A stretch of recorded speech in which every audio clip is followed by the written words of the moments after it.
Alright, what's going on, guys? It is your boy TKD123 here, back in here on Plays and Source, and as we said yesterday, we will be getting gameplay of God of War Ragnarok via the Game Informer coverage, and we just got it here a few minutes ago. And yes, it is extremely short. It's about 1 minute and 30 seconds or so. It's a very short clip of gameplay, but there is enough here to add context to what we discussed beforehand on yesterday's upload, as well as some new stuff I noticed here that could be very interesting to the overall premise of the game. So without further ado, if you do end up enjoying the video, make sure to leave a like on the video, as well as hit subscribe to PlayStation Source to keep up with the latest and greatest in The Last of Us Part 1, and of course God of War Ragnarok here and PlayStation as a whole. So the first thing I noticed here, which isn't really a new detail, but just something I want to add a little more context to, is that you can grapple to different points for more verticality in God of War Ragnarok by using the Blades of Chaos, right? And so we did get a look at the little indicator that will come up if you have the Blades of Chaos near a point where you can grapple to. It's not sure which button you have to press. It might be just press the attack button, or maybe it's saying press O button, not really sure, but it never really gave a button prompt per se.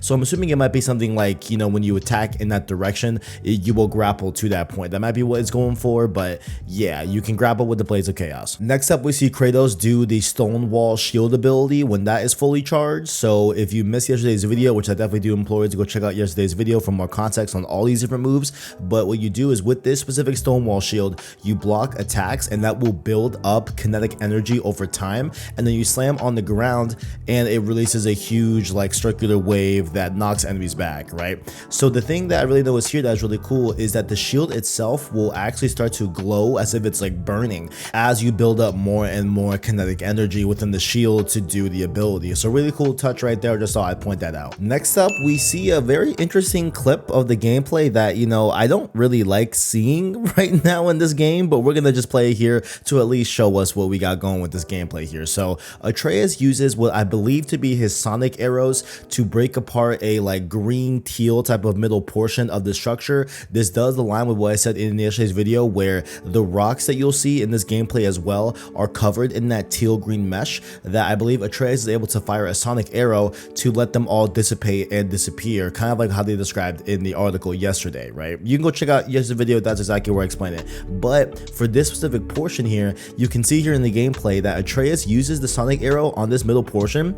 The structure collapses, right? But the smoke from the collapse just snaps out of existence and completely erases. That does not look that great. I know that's a small detail in the grand scheme of a big game, and the game has not gone gold yet. This may be early footage from a few months back from a build, but still, that's a little bit concerning. Definitely wanted to point it out, and definitely would not want this in the final build of the game. So at this point here, I believe right here is where Kratos does the Frost Awaken weapon signature move for the Leviathan Axe, and it's also where I realized I may have been wrong in yesterday's upload as well. So as they were describing the weapon signature moves in this new combat video, I looked into the article again, and it doesn't seem like you're going to be able to mix and match the elements like I thought yesterday. So I think that the ice moves will be tied to the Leviathan Axe, and the Leviathan Axe will have its own set of weapon signature moves that are predicated on ice, and I believe the same thing with the Blades of Chaos with fire, where the Blades of Chaos will have a bunch of different weapon signature moves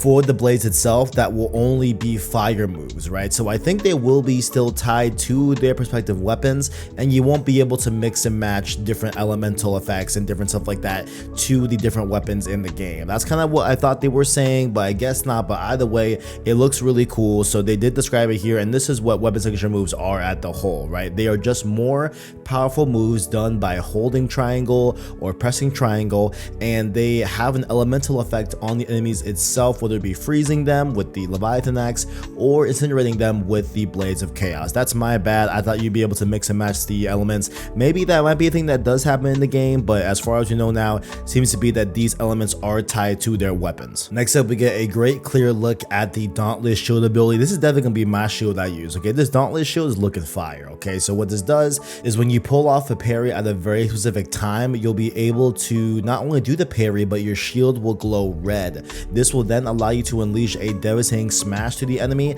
that does send out waves, and it's a very powerful type of hit from the shield itself. So we see it here in full gameplay. I'm definitely going to be using this in my God of War Ragnarok gameplay for sure. So right here is where we see the Blades of Chaos weapon signature move called Whiplash, I believe, but more specifically, if you look close enough to the ground, ground. You can see that when Kratos swipes the ground with his ignited blade by spinning it, this fire will spread across the ground from where it initially started and also ignite the stagger enemy a few feet away from the enemy that Kratos is encountering in the first place. It is a really cool move. It looks super dope and will be very effective to not only handle enemies that are close to you, but enemies that might be a little bit away from you that are coming at you as well. So you'll be able to ignite both of these enemies on fire. And one quick note as well, you can see that the R3 prompt is on top of a staggered enemy. That will indicate that you'll be able to do a finisher move on them and kill them completely. One other note here to confirm is that when Kratos is killing these enemies, we see a bestiary entry unlock for Grimm. So these are the enemies that were talked about in the article.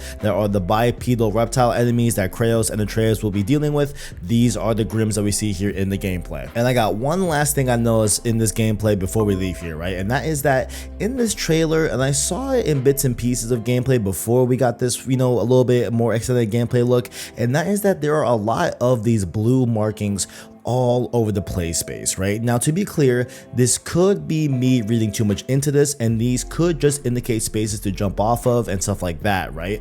But as in God of War 2018, even the markings in that game have an in-universe meaning behind it as to why Kratos and Atreus see them as well. So in God of War 2018, they used gold markings just like these in the game that, as we explained in a 4-year-old lore video from a few years back, definitely go check it out here. I'll put a card up on the screen for you to watch later. These gold markings were done by Faye herself to help guide Kratos and Atreus on their journey to the top of the mountain to spread her ashes, because she foresaw the entire journey they would go on. And so whose blue markings are these? Like, who could be guiding Kratos and Atreus on this journey to stop Ragnarok? To be fair, these definitely could just be nothing, right? I just want to say that here, guys. This definitely could be nothing, but I don't know. I got a feeling and a suspicion that something else could be a guiding force here with these blue markings. What do you guys think down below? Is there anything you guys have heard, or do you guys have any ideas? What are your thoughts down below